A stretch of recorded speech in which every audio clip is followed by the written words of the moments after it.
Chamo inicialmente ministro Rogério Schietti, o HC 834-126 do Rio Grande do Sul, a sustentação oral é pela Defensoria Pública do Estado do Rio Grande do Sul. Vejo ali o doutor Rafaele, mas eu penso, ministro Rogério, tem previsão do Ministério Público? Não, né? Não.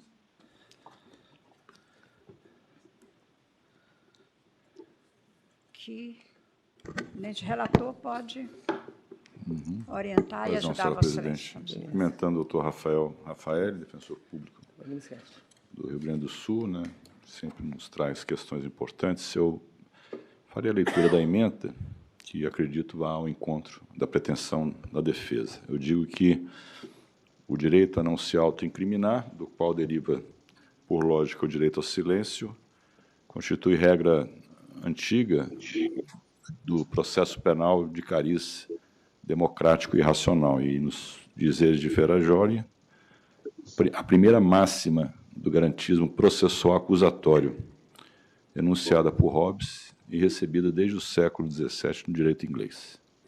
Se, por um lado, a sua estatura é incontroversa, por outro, os seus limites geram acirrados debates na doutrina, especialmente no que concerne ao exercício da autodefesa no interrogatório. Não é adequado admitir que haja, propriamente, um direito de mentir.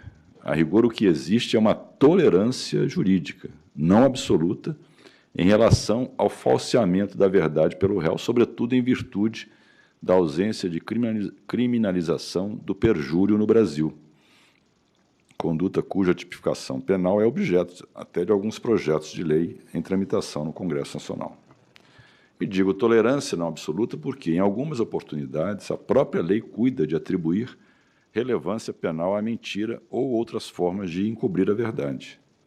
E aqui eu trago alguns crimes, como, por exemplo, de autoacusação falsa, de falsa identidade, que, mesmo praticados em nome da autodefesa, autorizam a punição, né?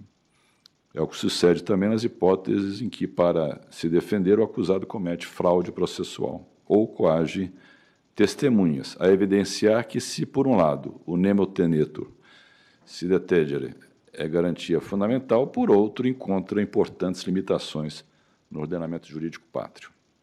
De todo modo, ainda que o falseamento da verdade eventualmente possa, a depender do caso e se cabalmente comprovado, justificar a responsabilização do réu por crime autônomo, isso não significa que essa prática, no interrogatório, autorize, de per si, a exasperação da pena base do acusado.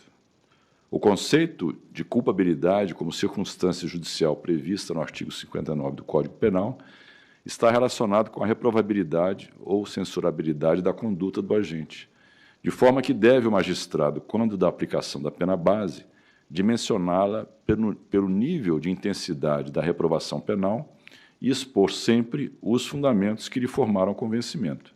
Trata-se de aferir o grau de reprovabilidade do fato típico e ilícito praticado pelo réu.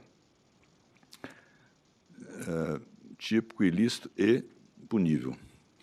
No caso dos autos, de acordo com a sentença, a culpabilidade do acusado foi valorada negativamente sob o argumento de que ele, aspas, tentou se furtar à responsabilização penal, imputando falsamente a um terceiro, seu vizinho, a responsabilidade por ter plantado as drogas e armas em sua casa na noite anterior ao cumprimento do mandado de busca e apreensão pela polícia. Essa conclusão, no sentido de ser uma falsa imputação, restou comprovada pelo depoimento do vizinho em juízo, o qual nada referiu sobre as alegações do réu. Eu transcrevi aqui o que disse a sentença.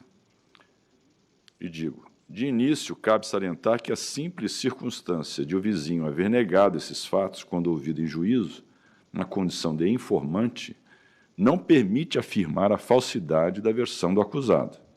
Até porque, se houvesse confirmado a alegação do réu, tal depoente, que nem sequer prestou compromisso de dizer a verdade, estaria admitindo a prática de crime e passaria a ocupar o lugar do paciente como imputado. Assim, se de um lado a negativa do terceiro enfraquece a hipótese fática alternativa apresentada em autodefesa pelo paciente, por outro lado, não é suficiente para responsabilizá-lo penalmente pelo que disse no interrogatório. Do contrário, toda vez que qualquer réu alegasse haver sofrido algum tipo de abuso policial e a prática desse abuso fosse negada pelo respectivo agente de segurança, por ocasião de seu testemunho, situação absolutamente corriqueira no cotidiano da praxe forense, isso bastaria para incrementar a pena do réu ou mesmo fazer-lhe incorrer em crime autônomo. Restaria ao interrogado somente confessar, ficar em silêncio ou, no máximo, negar de forma vaga e genérica a imputação, a fim de não incorrer em possível delito, o que representaria grave fator de intimidação contra a exposição de possíveis ilegalidades praticadas por agentes estatais na persecução penal. Estendido esse raciocínio às audiências de custódia, nas quais um dos propósitos centrais da oitiva do preso é justamente o de verificar a legalidade da prisão em flagrante e a possível ocorrência de abuso, essa finalidade principal seria, em boa medida, frustrada, diante do risco que representaria para o indivíduo alegar qualquer violência. Uma simples negativa do policial levaria o autuado a responder por mais um crime ou ter sua futura reprimenda agravada. No cenário atual, em que a veracidade da palavra dos policiais ainda é vista como dogma praticamente inquestionável por muitos tribunais, alegar a ocorrência de abuso seria demasiadamente arriscado para o preso, o que implicaria o aumento das já elevadas cifras ocultas da tortura praticada por agentes estatais. De toda sorte, ainda que por hipótese se pudesse considerar provado que o réu atribuiu falsamente crime a terceiro no interrogatório, o que não é o caso, não houve essa comprovação, tal acontecimento não diria respeito à sua culpabilidade, a qual, conforme assentado anteriormente, relaciona-se ao grau de reprovabilidade pessoal da conduta típica e ilícita imputada ao acusado. Isso porque o interrogatório constitui fato posterior à prática da conduta típica e ilícita, de modo que não pode ser usado retroativamente para incrementar o juízo de reprovabilidade do fato praticado no passado. Com efeito, o exame da sanção penal cabível deve ser realizado, em regra, com base somente em elementos existentes até o momento da prática do crime imputado, ressalvados, naturalmente, o exame das consequências, os prevenientes de trânsito em julgado, etc. Nem mesmo na circunstância da personalidade ou da conduta social seria possível considerar desfavoravelmente a mentira do réu em interrogatório judicial. O paralelo feito por alguns doutrinadores com a confissão, dizendo que se a confissão revela aspecto favorável da personalidade e atenua apenas a mentira, revelaria o oposto e poderia autorizar o seu aumento, embora interessante, é assimétrico e não permite que dele se extraia tal conclusão. A confissão e diversos outros institutos que permitem o abrandamento da sanção, como a colaboração premiada, o arrependimento posterior, integram o chamado direito penal premial e se justificam como ferramentas para valorizar e estimular a postura que o réu adota depois da prática do delito para mitigar seus efeitos ou facilitar a atividade estatal na sua persecução. Diferente, porém, é a análise sobre o que pode legitimar o incremento da sanção penal, a qual, nos termos mais basilares postulados, penais e processuais penais, não pode ficar ao sabor de eventos futuros incertos e não decorrentes diretamente como desdobramento causal do fato imputado na denúncia. O réu deve ser avaliado, o que deve ser avaliado é se, ao praticar o fato imputado ao acusado, a culpabilidade dele foi exacerbada ou se, até aquele momento, ele demonstrava personalidade desvirtuada ou conduta social inadequada, o que não pode ser aferido retroativamente com base em fato diverso, que só veio a ser realizado em tempo futuro, às vezes longos anos depois, como é o caso em que o crime foi praticado em 2013 e um interrogatório em que ele teria atribuído a responsabilidade pelas drogas em sua residência ao vizinho, o interrogatório foi prestado 6 anos depois, em 2019. Então, por essas razões, senhora presidente, eminentes pares, entendo que foi ilegal o incremento da pena que se aplicou ao réu pelo fato de ter supostamente mentido em seu interrogatório.